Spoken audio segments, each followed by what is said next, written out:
ॐ शां सदाशिवाय नमः। अथ द्वादशज्योतिर्लिङ्गस्तोत्रम्। ॐ सौराष्ट्रे सोमनाथं च श्रीशैले मल्लिकार्जुनम् उज्जयिन्यां महाकालं मोङ्कारे ममलेश्वरम् परल्यां वैद्यनाथं च डाकिन्या भीमशङ्करम्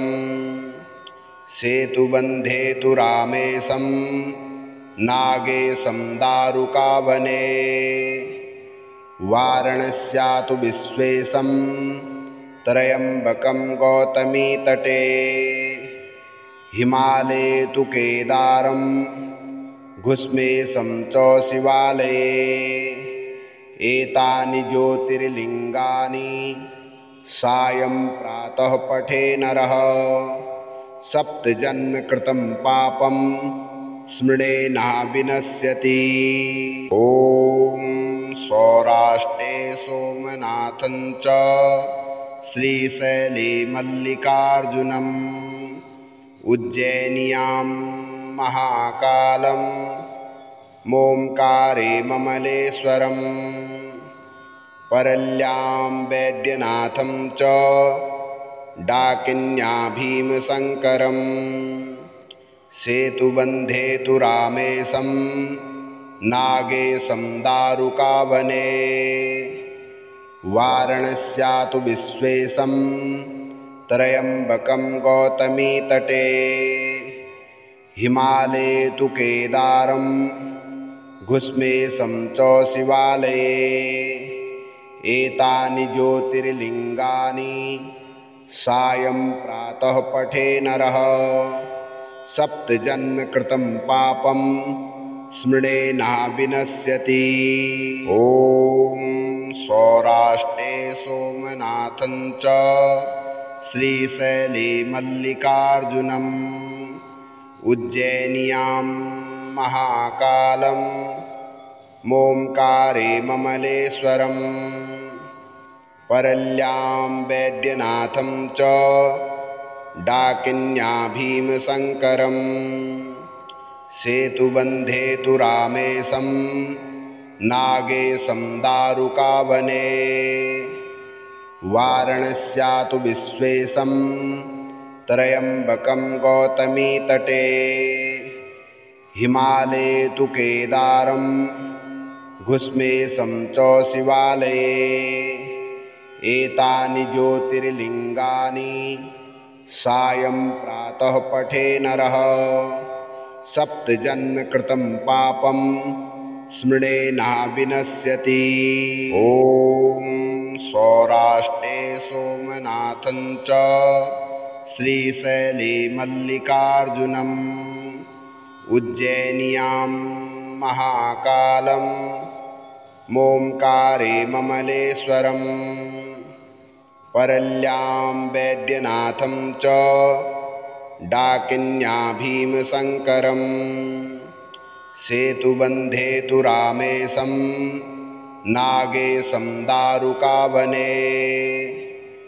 वाराणस्या तु विश्वेशं त्र्यम्बकं गौतमीतटे हिमालये तु केदारं घुष्मेशं च शिवालये एतानि ज्योतिर्लिङ्गानि सायं प्रातः पठे नरः सप्तजन्म कृतं पापं स्मृणेना विनश्यति। ॐ सौराष्ट्रे सोमनाथं च श्रीशैले मल्लिकार्जुनम् उज्जयिन्यां महाकालं मोङ्कारे ममलेश्वरम् परल्यां वैद्यनाथं च डाकिन्या भीमशङ्करम् सेतुबन्धे तु रामेशं नागेशं दारुकावने वाराणस्या तु विश्वेशं त्र्यम्बकं गौतमीतटे हिमालये तु केदारं घुस्मेशं च शिवालये एतानि ज्योतिर्लिङ्गानि सायं प्रातः पठे नरः सप्तजन्म कृतं पापं स्मृणेना विनश्यति। ॐ सौराष्ट्रे सोमनाथं च श्रीशैले मल्लिकार्जुनम् उज्जैन्यां महाकालं मोंकारे ममलेश्वरम् परल्यां वैद्यनाथं च डाकिन्या भीमशङ्करम् सेतुबन्धे तु रामेशं नागेशं दारुकावने वाराणस्या तु विश्वेशं त्र्यम्बकं गौतमीतटे हिमालये तु केदारं घुस्मेशं च शिवालये एतानि ज्योतिर्लिङ्गानि सायं प्रातः पठे नरः सप्तजन्म कृतं पापं स्मृणेना विनश्यति। ॐ सौराष्ट्रे सोमनाथं च श्रीशैले मल्लिकार्जुनम् उज्जैन्यां महाकालं मोंकारे ममलेश्वरम् परल्यां वैद्यनाथं च डाकिन्या भीमशङ्करम् सेतुबन्धे तु रामेशं नागेशं दारुकावने वाराणस्या तु विश्वेशं त्र्यम्बकं गौतमीतटे हिमालये तु केदारं घुस्मेशं च शिवालये एतानि ज्योतिर्लिङ्गानि सायं प्रातः पठे नरः सप्तजन्म कृतं पापं स्मृणेना विनश्यति। ॐ सौराष्ट्रे सोमनाथं च श्रीशैले मल्लिकार्जुनम्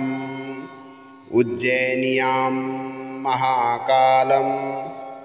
मोंकारे ममलेश्वरम् परल्यां वैद्यनाथं च डाकिन्या भीमशङ्करम् सेतुबन्धे तु रामेशं नागेशं दारुकावने वाराणस्या तु विश्वेशं त्र्यम्बकं गौतमीतटे हिमालये तु केदारं घुस्मेशं च शिवालये एतानि ज्योतिर्लिङ्गानि